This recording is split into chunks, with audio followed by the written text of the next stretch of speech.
I'm Hank Grayson, 55 years old, and the folks at Pinecrest Estates think my Grayson Pond, a family legacy passed down through generations, is just an eyesore in their way. With forged papers and bulldozers, they filled in a corner of the pond that my great-grandfather, Silas Grayson, chose as our rooting ground years ago. It'll be a public fishing spot, they said, then quickly threw up an iron fence to appease the neighbors. But I uncovered their real plan. Luxury villas, hiding behind the community label. What Diane Kessler, their HOA president, didn't see coming was that my grandfather had long ago secured control of the underground drainage system for the whole area. After confronting her face-to-face at the fake fishing spot, ribbon cutting and getting brushed off, I turned a hidden valve in the old shed, flooding 200 of their homes with sewage in a matter of hours. Do you have the guts to use a forgotten legal right to reclaim a stolen family legacy? Before diving into the story, comment where you're watching from, and don't forget to subscribe so you never miss the latest video. I live alone on a 10-acre plot in Elmwood Hollow with a crystal-clear pond fed by an underground spring and surrounded by fertile soil. I still remember my dad telling me how great-grandpa Silas stood by the pond's edge, gazing at the shimmering water, and said,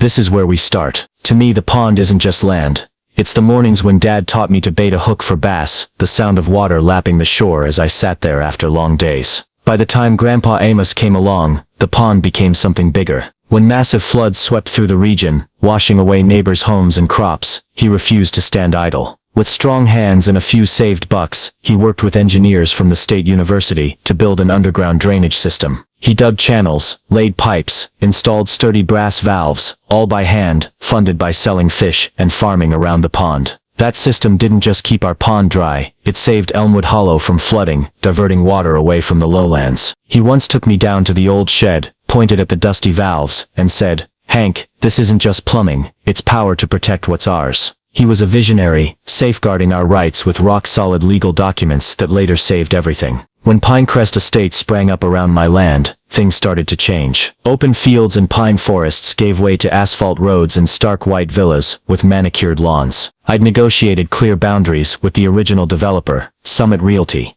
My pond would stay independent, free from any HOA's grip. We signed the deal, filed it with the county, and shook hands. For over 20 years, I supplied fresh fish to Elmwood Elementary, the food bank, and the farmer's market. My ex-wife Laura and I raised our kids by that pond, teaching them to swim and fish like our ancestors did. Everything shifted when Diane Kessler, a former real estate agent from Atlanta, moved into Pinecrest Estates and climbed into the HOA president's chair. With her perfectly dyed brown hair and country club tan, she set her sights on my pond. The first letter from the HOA hit like a punch. Printed on thick cream paper with their logo stamped on it, they called Grayson Pond a public nuisance and said they'd turn it into a community fishing spot. I held that letter, telling myself, they don't know who they've just messed with.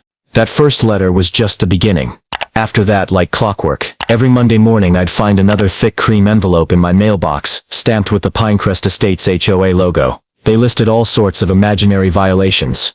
My pond was an environmental hazard because of mosquitoes, the ancient oak fence around it exceeded height limits, and the frogs croaking at night, something that's echoed here for generations, suddenly became residential noise pollution. Each letter ended with a threat of a $100 daily fine if I didn't comply. I called the county planning office, and they confirmed what I already knew. My pond was exempt from all HOA rules under the original development agreement with Summit Realty. I decided to try the peaceful route first. I wrote a short letter inviting Diane to visit Grayson Pond, hoping if she saw its value, not just to me but to the community, she'd back off. I wanted her to see the Elmwood Elementary kids, learning to swim there in the summer, or the local veterans fishing for some peace. I thought maybe if she understood this pond wasn't just water and mud, but a lifeline for a whole community, she'd stop. Diane came, but not alone. She rolled up in a gleaming white Range Rover with 3 other HOA members, cameras in hand, snapping pics of every weathered post and wild shrub around the pond, like they were building a case. She wrinkled her nose at the natural smell of the mud, then squealed when a harmless garter snake slithered across the path. "This isn't personal, Hank," she said, flashing a tight smile that never reached her eyes. "We're just maintaining community standards. Pinecrest Estates folks pay top dollar for luxury homes, not to live next to this swamp." The next day, a stranger knocked on my door. He introduced himself as Victor Langston, Diane's old partner from Summit Realty, decked out in an expensive gray suit with a used car salesman grin. He stuck out his hand, offering to buy my pond for $800,000, a big number. But I knew the land was worth triple that. I turned him down. polite but firm. His smile vanished instantly, his eyes turning cold. "You should reconsider, Mr. Grayson," he said, voice dropping low. "This pond, that rickety fence, the spot where your kids used to swim, how much are those memories worth compared to our offer? Things can get messy for stubborn holdouts who can't see progress." He walked away, leaving me gripping the doorframe, feeling a storm brewing. One morning, as I was loading fresh fish onto my truck for Elmwood Elementary, my phone buzzed in my pocket. It was Laura, my ex-wife. Her voice frantic through the speaker. "Hank, they've got bulldozers at the pond's edge. They're tearing down the fence. Get here now." I dropped the fish crates, jumped in the truck and floored it home. My mind raced, heart pounding, but I clung to hope it was a misunderstanding, until I saw it with my own eyes. As I turned onto the dirt road to Grayson Pond, red dust billowed from two roaring yellow Caterpillar bulldozers. The ancient oak fence, built by great-grandpa Silas's hands, weathered through decades of floods, lay scattered on the ground, posts snapped like matchsticks. The dozers were inching toward the pond's edge, steel blades biting into the soil, filling in the eastern corner where I kept my old boat and fishing nets. A crowd had gathered. Some Pinecrest Estates folks watched, a few shaking their heads in disbelief, others nodding approval. Diane Kessler stood behind a police line, dressed in a pale blue business suit, clutching a glossy black briefcase, flanked by two uniformed cops. One I recognized instantly, Ray Whitaker, Diane's brother-in-law, with his signature smirk. I bolted from the truck yelling, "Stop right now! This is my land!" But Ray blocked me, planting a hand on my chest and shoving hard. "Calm down, old man," he sneered. "This is a community improvement project. County approved. You should have taken the money when you had the chance." Diane raised her briefcase,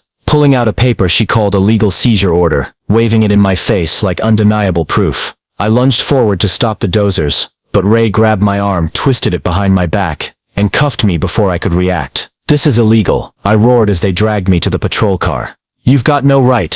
This is private property, county protected." Ray just chuckled, locking me in the back seat. From the car I watched helplessly as the bulldozers kept tearing up the pond's edge. The rich black soil Grandpa Amos, once tilled by hand for crops around the pond, was scooped into piles, murky water spilling from the filled-in section. My dad's old boat, which I'd planned to fix up to teach my grandson Ben to fish, got crushed under the steel. I gritted my teeth, eyes stinging with tears. Not from fear, but fury. Laura stood nearby, filming everything on her phone, until a second cop snatched it, claiming she was obstructing official business. I pounded the car window, shouting uselessly, but no one listened. Lucky for me, they didn't know about the security cameras I'd installed weeks earlier on my lawyer Tom Hargrove's advice. I'd set them up around the pond after the HOA's threatening letters, one on the big oak, another near the old shed. Trapped in the patrol car, I could only pray they caught it all, and they did. Later I reviewed the footage. Diane standing by the bulldozer operator,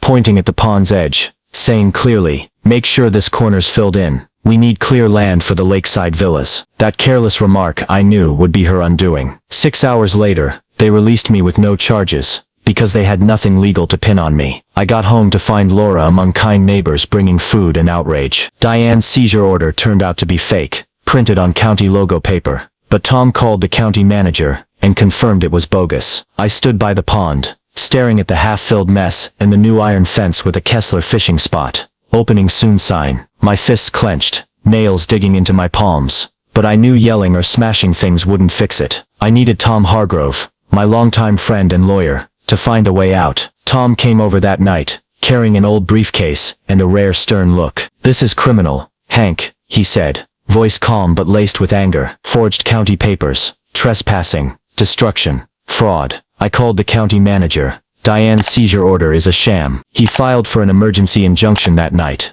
but I knew it'd only buy time, not restore the pond right away. I led Tom to the old shed out back, where Grandpa Amos kept everything that mattered. "If there's a way to beat them," I said, "it's got to be in here." The shed was pitch dark, reeking of rotting wood and old machine oil. I flicked on the wall-mounted flashlight, its weak beam sweeping over dusty cardboard boxes, and the big brass valves Grandpa once showed me how to use. I dragged out a small iron chest, its lock rusted shut, and pried it open with a screwdriver. Inside were yellowed papers, Silas's land deeds, the Summit Realty exemption contract, and a thicker stack of documents than I remembered, tied with an old leather strap. Tom sat on the floor, flipping through pages, while I brewed coffee to stay sharp. Then he stopped, eyes lighting up. "Look at this, Hank," Tom said, pointing to a handwritten page with Grandpa Amos's scrawl and a faded state seal. I leaned down to read. It was the registration for control of the underground drainage system, set up by Grandpa when massive floods threatened Elmwood Hollow. He didn't just build it to save our pond. He allowed the surrounding area to tie into it. With one condition: our family's land rights had to be respected. If that condition was breached, we could terminate drainage service with 30 days notice. No court approval needed, no interference allowed. My hands trembled, holding the paper, memories flooding back. Grandpa taking me to the shed as a kid, pointing at the valves saying, "Hank, this isn't just plumbing, it's power to protect what's ours." I'd never fully grasped his meaning until now. Tom laughed loud, clapping my shoulder. "They dug their own grave, Hank. When Pinecrest Estates was built, they hooked their sewers into your system to save cash instead of running new lines to the county. Their million-dollar mistake's about to become their worst nightmare." I looked at him, then out at the shed where the brass valves sat silent in the dark. I remembered the days Grandpa taught me to turn them, how the underground flow could reshape this whole land. "He always said this system would protect us," I whispered, voice catching. "I never thought it'd be what saved the pond." Tom helped me draft a legal notice, sent to every household in the neighborhood, and the HOA board, demanding they restore Grayson Pond to its original state, compensate for damages, and recognize my land's independence. If not, I'd cut off drainage in 30 days, just as Grandpa's clause allowed. I hand-delivered each envelope, facing slammed doors and a few nervous stares from residents. Diane responded by doubling down. She scheduled a ribbon cutting for Kessler Fishing Spot, right as my deadline loomed, like she wanted to prove I was nothing but a powerless old man. The ribbon cutting day arrived, and I put on my old work clothes, faded red flannel, worn jeans, and the straw hat that had seen me through countless seasons, then stepped outside. In my hands were the legal papers. Grandpa Amos's yellowed pages, heavy with the weight of what I had to defend. I drove my truck to Grayson Pond, now deformed with an iron fence and a gaudy sign. A crowd buzzed, kids running around, dogs barking. Pinecrest Estates residents clustered with juice cups, chatting happily. Diane stood at the center, in her pale blue business suit, clutching a clipboard, talking to HOA members about their successful community project. I marched through the crowd, no hesitation. "What do you think you're doing on my land?" I called out, voice booming, making heads turn. Diane stopped mid-sentence, her forced smile faltering for a second, before she regained composure. "Mr. Grayson, this is community property now," she replied, voice syrupy but sharp. "We've been over this." I held the papers high for all to see. "This is still my land, and you know it," I said, pointing at her. "You built this sham illegally, and those lakeside villas you've quietly planned will never happen." Diane glanced around, a flicker of unease in her eyes as the crowd murmured. I turned to the people nearby, folks with dogs or drinks, and raised my voice. "Did you know your HOA president plans to swap this fishing spots for villas? That she forged papers to steal my land?" Whispers spread, a few stepped closer, dogs tugging at leashes. Diane tried to stay calm, but I saw her grip tighten on the clipboard. "What nonsense are you spouting?" she snapped, voice pitching up. "This is just a lovely fishing spot for the community." I smirked, pointing at the residents. "Is it? Then why'd my cameras catch you telling the bulldozer guy to fill it in for villa space?" The confrontation heated up fast. A middle-aged guy reined in his dog and asked, "Is that true?" Diane didn't answer him, instead whirling on me, eyes blazing. "You'll regret this," she hissed through clenched teeth, trying to keep her cool in front of the growingly skeptical crowd. I locked eyes with her, unflinching. "No," I said firmly, "you'll be the one regretting it. You've got till sunset to recognize my land rights, or every house in Pinecrest Estates will be swimming in sewage by morning." I turned and walked off, leaving Diane pale-faced, the crowd's murmurs rising behind me like a wave. Sunset came, and Diane Kessler didn't respond to my ultimatum. I stood by the window, looking at Grayson Pond, now mangled with its eastern corner filled and jagged iron fence, heart heavy but resolute. She'd chosen this path, and I'd show her what it meant to cross a man carrying the legacy of great-grandpa Silas and Grandpa Amos. I called Laura, who'd stuck around to help after the vandalism. "I need you for something," I said over the phone. "Bring the camera to the old shed. I want this recorded." Laura arrived in 15 minutes, still with that worried but trusting look I'd always valued. I put on my red work shirt, straw hat, and led her to the shed, built by Grandpa Amos from riverwood and stone. Inside, the air was cold, thick with old machine oil and rotting wood. The flashlight beam hit the big brass valves, dusty but solid as the day he installed them. I pointed at the main one, a wheel as big as a dinner plate, tied to the underground pipes carrying Pinecrest Estates sewage. This is what Grandpa left us. I told Laura, voice low. They thought they could steal our pond without a price. They were wrong. Laura raised the camera, started rolling. I gripped the valve wheel, feeling the rust under my palms. I took a deep breath, recalling the times Grandpa taught me to turn it as a kid. How the flow through those pipes could shift this land's fate. Then I started turning, slow but steady, one crank at a time. Metal screeched in the quiet space, echoing like a declaration of war. I turned until the valve locked shut, cutting off Pinecrest Estate's drainage entirely, rerouting it to the old holding lake Grandpa used to irrigate around the pond. I looked at Laura, nodded. Done, I said. She stopped recording, her eyes a mix of fear and pride. At first, no one in Pinecrest Estates noticed. Sewage sat in the pipes, toilets, still flushed on leftover pressure. But I knew it'd only be hours before things changed. I sat in the kitchen, sipping cold coffee, watching the clock. By 2 p.m., as the Kessler fishing spot, ribbon cutting buzzed with laughter and clinking cups, sprinklers across Pinecrest Estates hissed and died. With nowhere to go, sewage started backing up. By 4 p.m., families returning from the event found basements flooding, a stench rising from sinks. By 6 p.m., my phone rang. Diane, voice shrill through the speaker. Hank Grayson, turn the drainage back on now. This is illegal. I stayed calm though adrenaline pounded in my chest. Actually, I replied, I followed every legal step to terminate drainage rights when you breached my land use conditions. You wrecked my pond without rights. Now face the consequences. You know my terms. Restore Grayson Pond, pay damages, and recognize my land's independence from the HOA. Until then, I'd stock up on sanitizer if I were you. I hung up before she could scream more, then sank into a chair, gazing at the pond under the shed's dim light.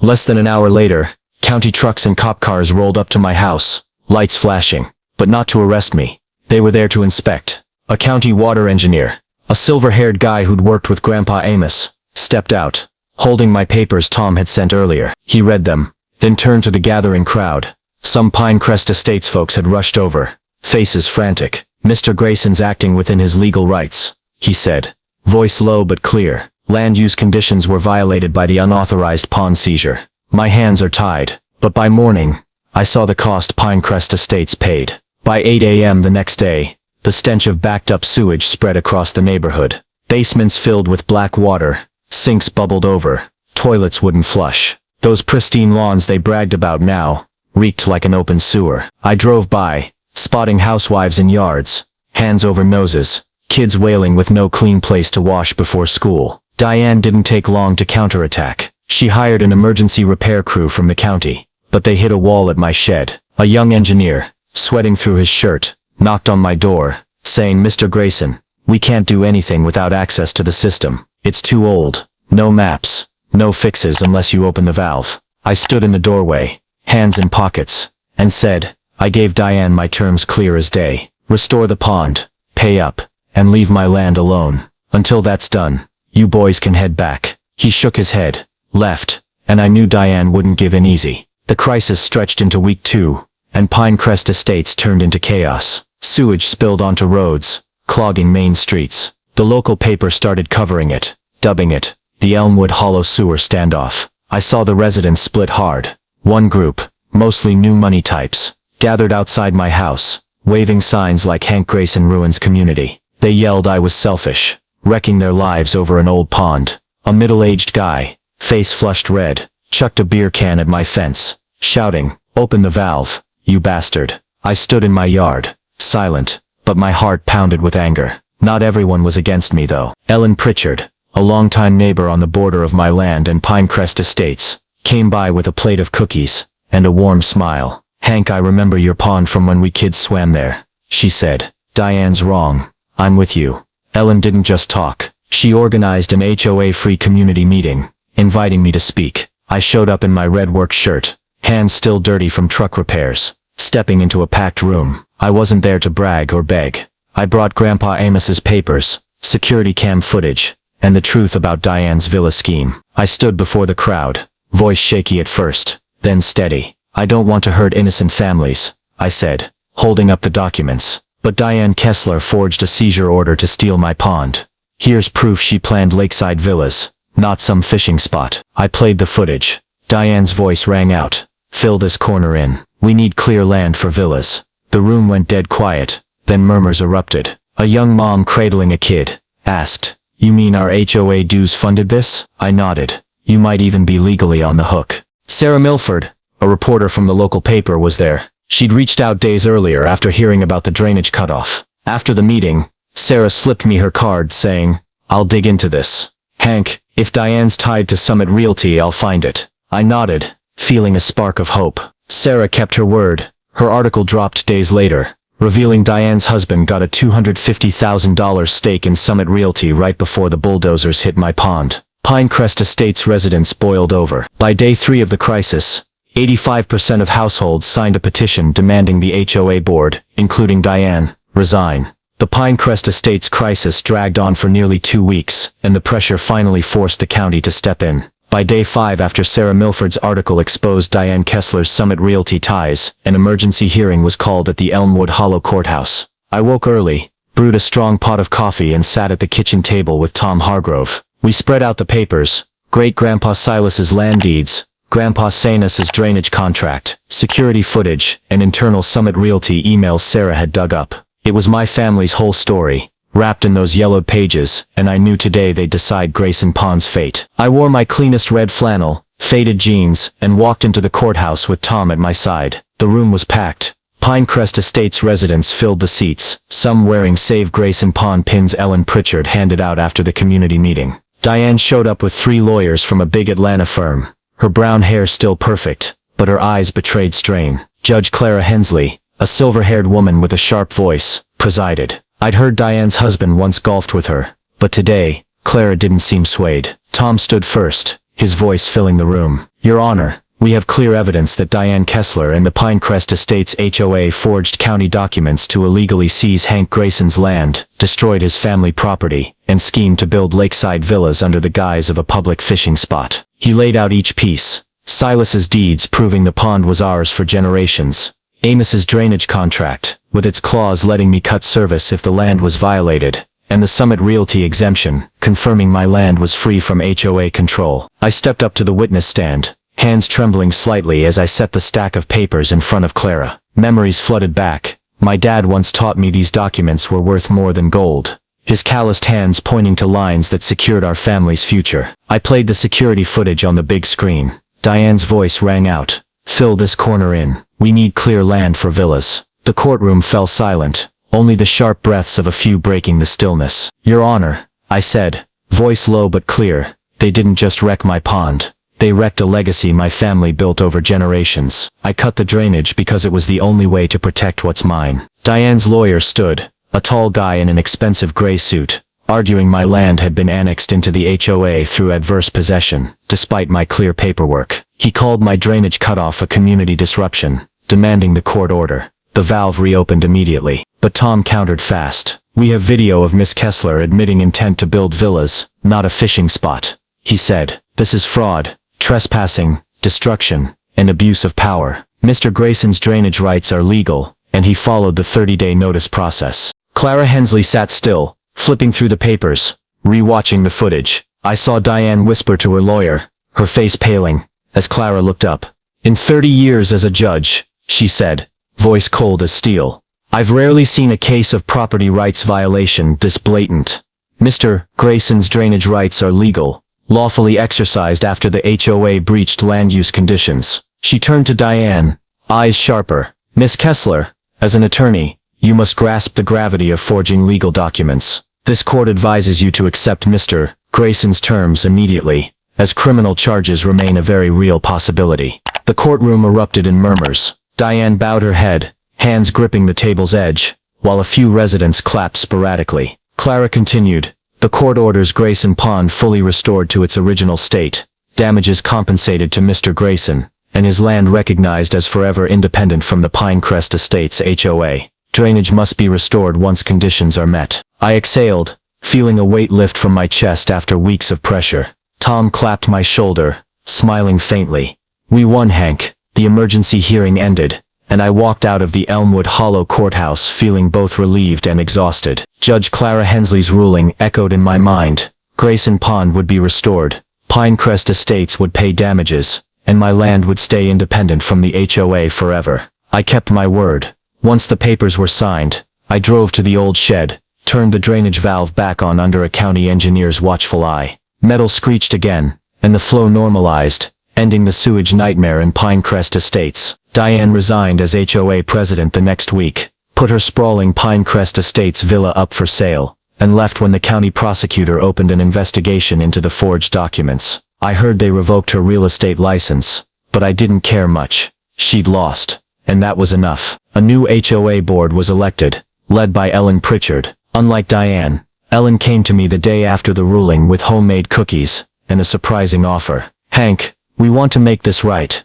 she said. "Not just restore the pond, we want it to be a community asset, in a way that respects you." I agreed, but on my terms. Grayson Pond was restored first. I stood by the shore, watching a crew dismantle Diane's ugly iron fence, scoop out the filled eastern corner, and reopen the underground springs flow. Ellen rallied volunteers from Pinecrest Estates. Some who'd once thrown beer cans at my house, now showed up with shovels and gloves, helping replant grass along the banks and rebuild the oak fence in Great-Grandpa Silas's old style. I worked alongside them, hands muddy, sweat streaking my forehead, but for the first time in weeks, I felt at ease. One afternoon, as the sun sank red over the water, I dragged my dad's old boat to the shore, fixing it up with help from a neighborhood kid. "Thanks, Mr. Hank," the boy said, and I just nodded, smiling. The community began to shift in ways I hadn't expected. Ellen and the new HOA launched the Grayson Pond Preservation Initiative, turning the pond into a community preserve, rather than anyone's private prize. They raised funds to build a small wooden dock, set benches around the shore, and put up a sign reading, "Grayson Pond, a legacy through generations." I didn't mind. As long as the pond stayed my family's, I was fine sharing it. One day, Elmwood Elementary kids arrived with nets and notebooks, learning about the pond's ecosystem from a volunteer teacher. I watched from a distance, remembering days Dad taught me to bait a hook, and thought Grandpa Amos would have been proud. Sarah Milford kept digging.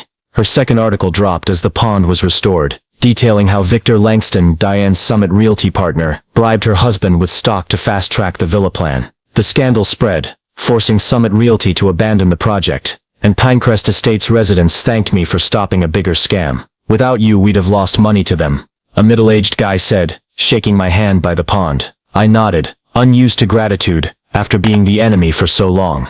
I stood by Grayson Pond one late night, moonlight glinting off the now clear water. The eastern corner was no longer a scar. It teemed with croaking frogs and darting fish shadows. I thought about Diane, how she'd unintentionally done what I couldn't alone unite this community around the pond they nearly destroyed. Ellen joined me, handing over a hot coffee. "Hank, you did something big," she said. "Not just saving the pond, you saved us from ourselves." I took a sip, staring at the water, and replied, "I just did what Grandpa would have done." Grayson Pond was whole again, but to me it was more than the pond I'd once known. Standing by the shore at dusk, I watched the clear water mirror the ancient oaks Great-Grandpa Silas planted by hand. The eastern corner, once filled by Diane Kessler's bulldozers, now buzzed with green grass and frogs croaking each night. My dad's old boat rested on the new wooden dock, repainted with help from neighborhood boys. I sipped coffee from a mug Laura brought the day before, feeling a peace I thought I'd lost forever.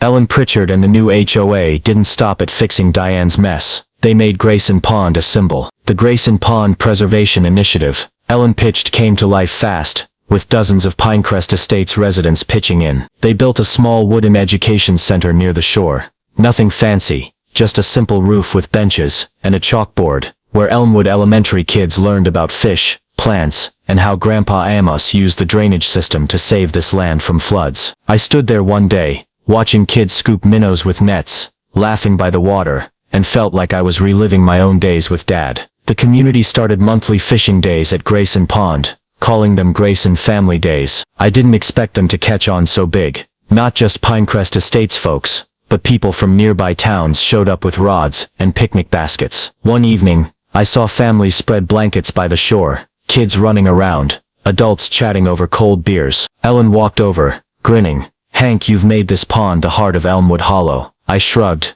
saying, "I just wanted to keep it. You all made it come alive." But deep down I knew she was right. The pond wasn't just my family's anymore, it was ours. The change didn't stop there. Diane and Summit Realty's scandal blew up after Sarah Milford's second article, leading to something bigger than I'd imagined. State lawmakers took notice of my story, and months later, a new law passed, Grayson's Law, they called it, protecting private land from HOA overreach. I didn't attend the State House meetings, but Tom Hargrove said they cited my pond as a prime example. "You're a hero, Hank," Tom told me over the phone, and I snorted. "I'm no hero, just a guy holding on to Grandpa's land." One day, my son Jake called from the city, saying he'd visit with my grandson Ben. I hadn't seen them in a while. Jake's been busy with work, and I'd been caught up in this fight. When they arrived, I took Ben to Grayson Pond with Dad's old rod. The kid, just 8, lit up as I showed him how to bait the hook, like Dad taught me, like I taught Jake. "Is this yours, Grandpa?"